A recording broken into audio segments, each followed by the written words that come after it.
In the middle of the vast Kazakhstan desert, hidden from the world, stands a cathedral of the Cold War.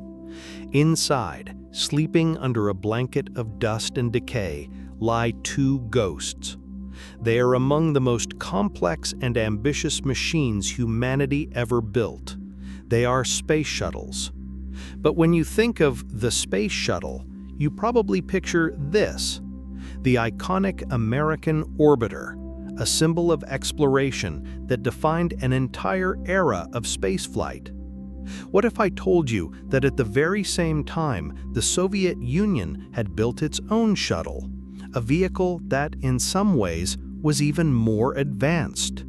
A shuttle that flew a perfect, completely robotic, unmanned mission into orbit and returned to Earth, only to never fly again. This is the story of that machine, the story of the Buran program, and it's the story of why the most sophisticated, reusable spacecraft of its time was left to rot in the desert, becoming the ghost of a future that never was. To understand why the Buran was born, we have to look at its American twin. When the United States announced the Space Shuttle program in the early 1970s, it sent a seismic shock through the Soviet military establishment. Publicly, the American shuttle was a peaceful vehicle for science and satellite deployment. But in the shadowy halls of the Kremlin, it was seen as something far more sinister, a potential first strike weapon. Soviet military analysts looked at the shuttle's massive payload bay and its ability to glide long distances through the atmosphere, and they came to a terrifying conclusion. They believed it could fly over the South Pole, avoiding their early warning radars, dip into the atmosphere to drop a nuclear bomb on Moscow, and then glide back into orbit. They saw it as a reusable space bomber. Faced with this perceived threat, the order came from the highest levels of the Soviet Union. We must have a symmetrical response. It wasn't a question of science or exploration. It was a matter of national survival. To counter this American ghost, the Soviet Union would embark on the most ambitious and expensive project in the history of its space program. At first glance, the Buran looks like a near-perfect copy of the American shuttle, and in many ways it was designed to be. But the Soviet engineers, starting from behind, made some fundamentally different and arguably better design choices. The American shuttle's main engines were part of the orbiter itself, making them heavy, complex, and non-reusable in the short term. The Soviets took a different path. They built a separate, monstrously powerful rocket called Energia. The Energia was a super heavy-lift vehicle in its own right, the most powerful rocket in the world at the time. The Buran orbiter simply rode on its side, making the orbiter itself lighter and less complex. This design had incredible implications. The Energia rocket could fly on its own, capable of launching other massive payloads into orbit, including space stations or even military platforms. The Buran was just one possible passenger. The orbiter itself also had a key advantage. Because it didn't have bulky main engines, it could be equipped with two powerful jet engines, allowing it to fly under its own power in the atmosphere after re-entry, giving it far more flexibility to choose a landing site.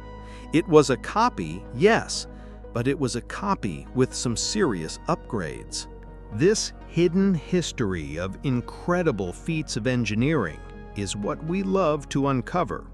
If you enjoy these deep dives into the futures we almost built, would you kindly consider subscribing to The Future Past? Every subscription helps us dig deeper. Now, let's look at the one perfect flight this incredible machine ever took.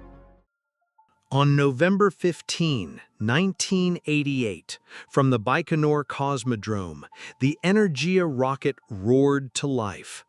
It was a sight of unimaginable power, lifting the hopes of the entire Soviet space program on a pillar of fire into a gray Kazakh sky. But the most incredible part of the mission was happening inside the orbiter. There was no pilot, no crew. Every single maneuver, the launch, the two orbits around the Earth, the complex fiery re-entry sequence was being controlled entirely by its onboard computer system.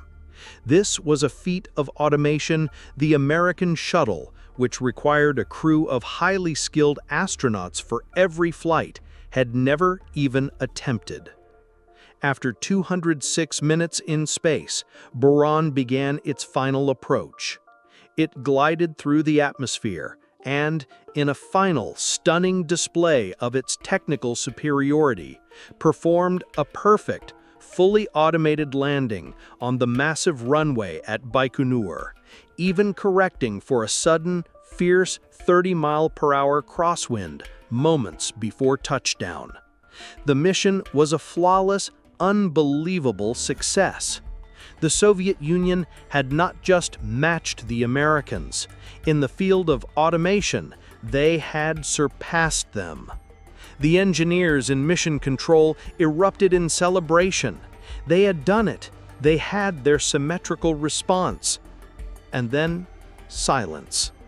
The most advanced reusable spacecraft on Earth, fresh from a perfect maiden voyage, was rolled into its hangar and never flew again. Why would a nation abandon its greatest technological achievement after a single perfect flight? The answer wasn't in space, but on the ground. By the late 1980s, the Soviet Union was crumbling from within. The Buran Energia program was astronomically expensive, consuming a vast portion of the nation's budget. It was a project born from military paranoia, but the world was changing. The Cold War was thawing, and the original justification for a space bomber, a threat that may have never been real in the first place, was evaporating. The Soviet economy was in a state of terminal decline. The nation that could build a robotic space shuttle could no longer afford to put bread on its citizens' shelves. The political will, and more importantly, the money, had simply run out. In 1991, the Soviet Union itself ceased to exist, and with it, the Buran program was officially canceled. It was the last great technological gasp of a dying empire, a project designed to prove Soviet strength had, in a tragic twist of irony, become the ultimate symbol of its fatal weakness. The perfect machine had been built by a broken system. And so they sit in silence. The orbiters, once the pinnacle of Soviet ambition, are now perhaps the most magnificent pieces of abandoned technology on the planet. They are not just ruined machines, they are time capsules, ghosts of a timeline where the Cold War in space took a different path.